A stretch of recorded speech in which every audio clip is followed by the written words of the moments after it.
Oh, c'est l'heure du conteur. Oui, c'est l'heure du conteur. C'est l'heure du conteur. Bienvenue, chère auditrice et chers auditeurs. C'est moi, le conteur. Je suis sur le point de pousser la porte du royaume de la fantaisie. Veux-tu m'y accompagner, toi aussi? Alors, allons-y.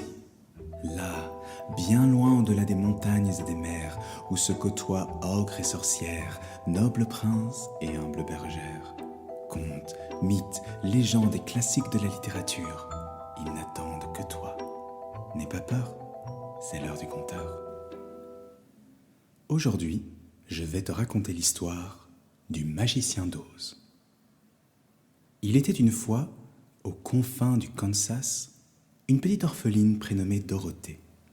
Avec ses boucles rousses, ses yeux pleins de malice, ses joues rouges comme des fraises et son petit nez retroussé, elle débordait de joie de vivre. Après le décès de ses parents, elle avait été recueillie par son oncle Henri et sa tante Émilie, qui vivaient dans une humble maison en bois, perdue au milieu d'une vaste prairie. Pauvre et accablé de travail, oncle Henri et tante Émilie ne souriaient jamais. Leur vie semblait terne et morose. Aussi Dorothée se languissait-elle peu à peu. « Comme j'aimerais voir le vaste monde !» soupirait la petite fille. Seul Toto, un petit chien hirsute, mettait un peu de gaieté dans les journées de Dorothée. Un jour, le ciel s'assombrit sous d'épais nuages. Une tornade approchait. Dorothée s'empara de Toto et se précipita dans la maison, mais son oncle et sa tante n'eurent pas le temps de les rejoindre. La fillette se réfugia dans son lit, serrant Toto contre son cœur.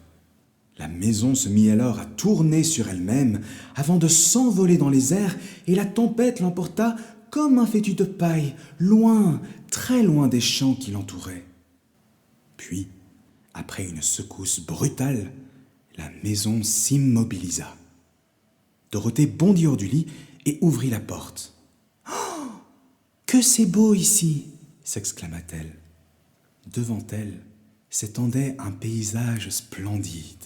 De grands arbres couverts de fleurs et de fruits s'élevaient vers le ciel. Toto gambadait joyeusement dans l'herbe. C'est alors que 3 petits hommes rondelets et une femme souriante s'approchèrent. Tous semblaient très âgés, coiffés de chapeaux pointus ornés de clochettes qui tintaient doucement. La femme portait une robe argentée constellée d'étoiles scintillantes, et ses cheveux étaient aussi blancs que la neige. « Sois la bienvenue, » dit-elle à Dorothée. « Nous te remercions d'avoir anéanti la méchante sorcière de l'Est. » Elle désigna alors 2 pieds chaussés de souliers d'argent qui dépassaient d'un coin de la maison. « Oh !» balbutia Dorothée stupéfaite. « Ma maison a dû l'écraser en atterrissant. Mais qui êtes-vous » demanda-t-elle. « Je suis la gentille sorcière du Nord, » répondit la vieille dame. « Et voici les Munchkins, les habitants de l'Est. » « Mais je croyais que les sorcières n'existaient plus, » s'étonna la fillette. « Tu es ici au pays d'Oz, le royaume des sorcières et des magiciens, » expliqua la sorcière du Nord. « En guise de remerciement pour avoir délivré les Munchkins, je t'offre les souliers d'argent de la sorcière. » « Merci, madame, mais ce que je veux par-dessus tout, c'est rentrer chez moi. Pourriez-vous m'aider ?» demanda Dorothée en chaussant les souliers. « Seul le grand magicien d'Oz peut t'aider.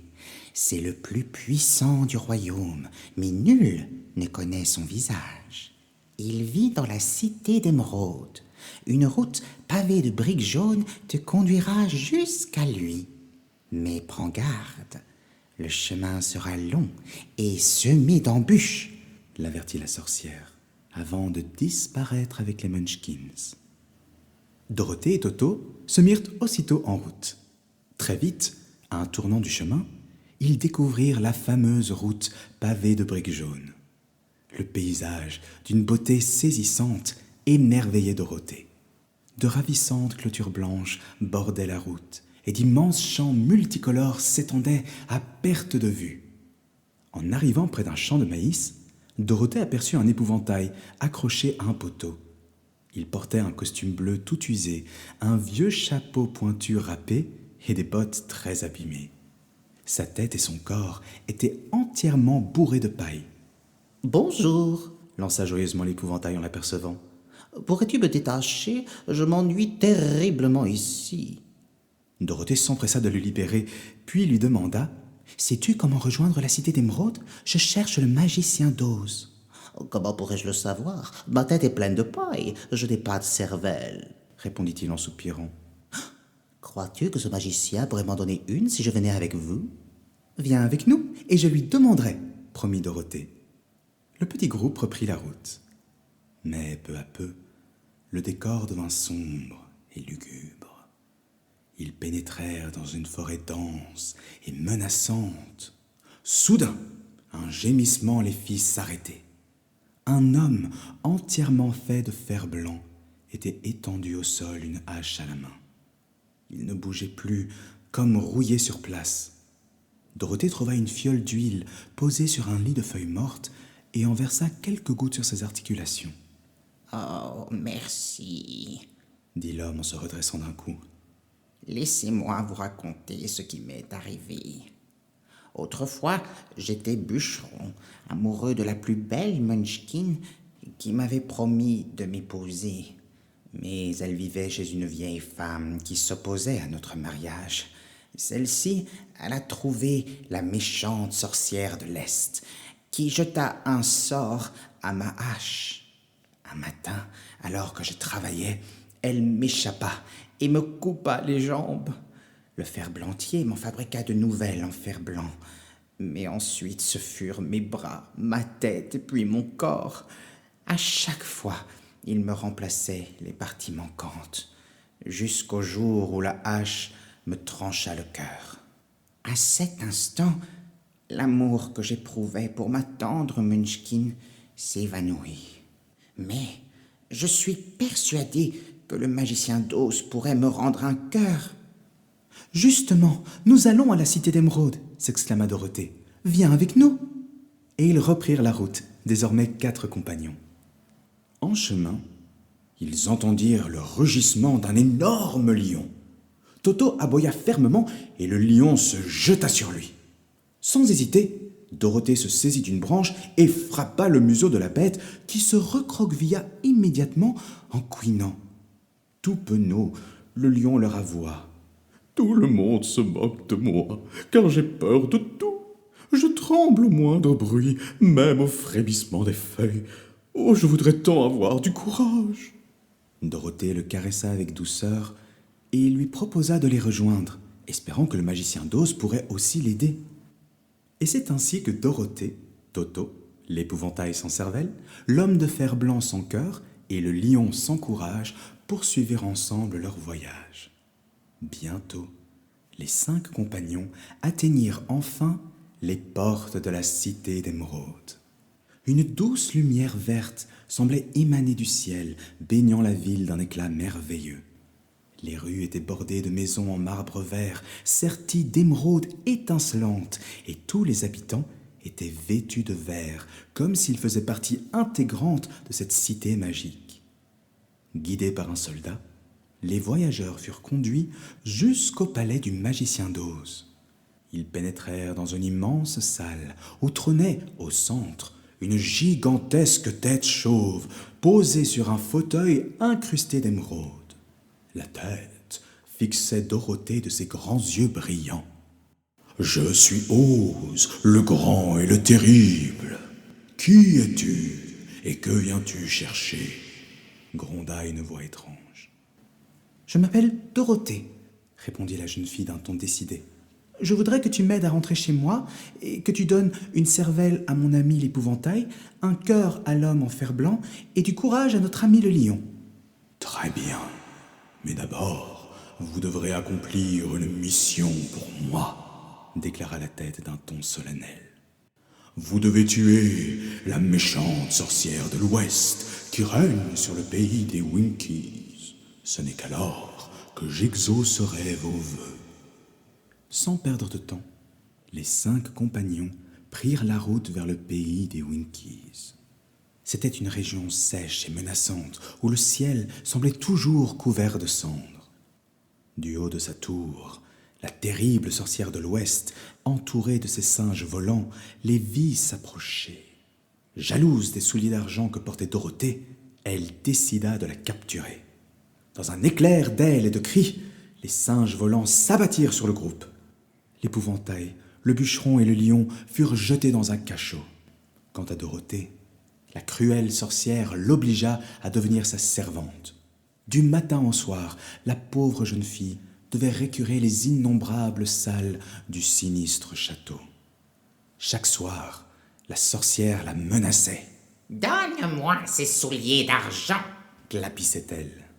Mais Dorothée, malgré sa peur, lui tenait tête. Une nuit, n'y tenant plus, la sorcière alluma un grand feu et menaça de jeter l'épouvantail dedans. Dorothée, n'écoutant que son courage, se saisit du seau d'eau qu'elle avait utilisé toute la journée et jeta son contenu sur les flammes. Mais l'eau éclaboussa aussi la sorcière. Celle-ci poussa un cri perçant, se tordit de douleur et fondit comme une chandelle. « Espèce de petite peste !» rugit-elle. « Regarde ce que tu as fait. Je fonds, je me liquéfie. » Et en un instant, la sorcière se transforma en une flaque brune, gluante et informe. La redoutable sorcière de l'Ouest n'était plus. Rassurés, nos 5 compagnons reprirent le chemin de la cité d'Émeraude et se rendirent à nouveau dans la salle du trône. Une voix leur parvint, cette fois-ci, non pas du centre de la pièce, mais d'un paravent situé sur le côté. « Je suis Oz, le grand et le terrible. »« Nous avons accompli ta mission. La sorcière de l'Ouest est morte. Il est temps de tenir ta promesse, » rappela Dorothée fermement. « Eh bien, revenez demain. Il faut que je réfléchisse, » balbutia la voix. Mais le lion, excédé, poussa un rugissement de colère. Pris de panique, Toto bondit en arrière et renversa le paravent. Tous restèrent figés. Derrière le rideau se tenait un tout petit vieillard, chauve, le visage ridé, qui tremblait de peur. « Qui es-tu » lança l'homme de fer blanc, levant sa hache. Je suis Oz, mais je ne suis pas un vrai magicien, avoua le vieil homme d'un ton penaud. Je sais bien faire quelques tours, mais en vérité, je ne suis qu'un homme ordinaire. Mais alors comment allons-nous faire s'exclama Dorothée désemparée. Il n'y a qu'une seule personne qui puisse t'aider à rentrer chez toi.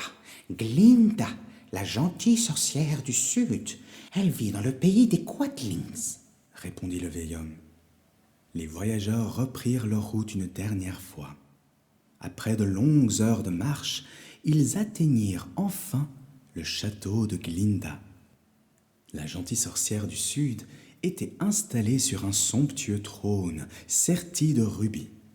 Son ravissant visage était encadré de belles boucles blondes, et son regard bienveillant inspirait immédiatement la confiance. Dorothée lui raconta toute leur aventure et lui expliqua pourquoi elle et ses amis étaient venus jusqu'à elle. Avec douceur, Glinda exauça leurs vœux. Elle offrit une cervelle à l'épouvantail, un cœur à l'homme de fer blanc et du courage au lion. Puis elle se tourna vers Dorothée. « Les souliers d'argent que tu portes ont un pouvoir magique. Ils peuvent te ramener à l'endroit que tu désires, » dit-elle.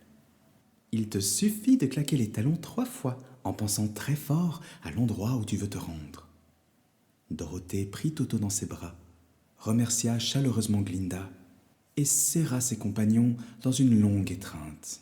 « Au revoir à tous et bonne chance !» murmura-t-elle très émue. Puis elle ferma les yeux et déclara d'une voix claire « Souliers d'argent, ramenez-moi à la maison !» Aussitôt, elle se mit à tournoyer dans les airs. Les souliers brillèrent, firent 3 pas, puis s'arrêtèrent brusquement et disparurent. Dorothée se retrouva assise dans l'herbe, au cœur d'une grande prairie. Elle releva la tête. Devant elle se dressait la nouvelle maison que son oncle Henri avait reconstruite après la tornade.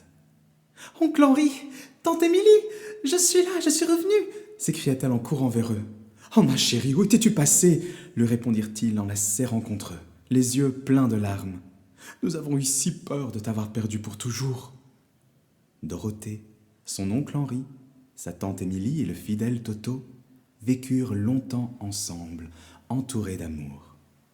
Dorothée avait appris une importante leçon. Parfois, il faut voyager très loin pour découvrir que tout ce que l'on cherchait est déjà à notre portée.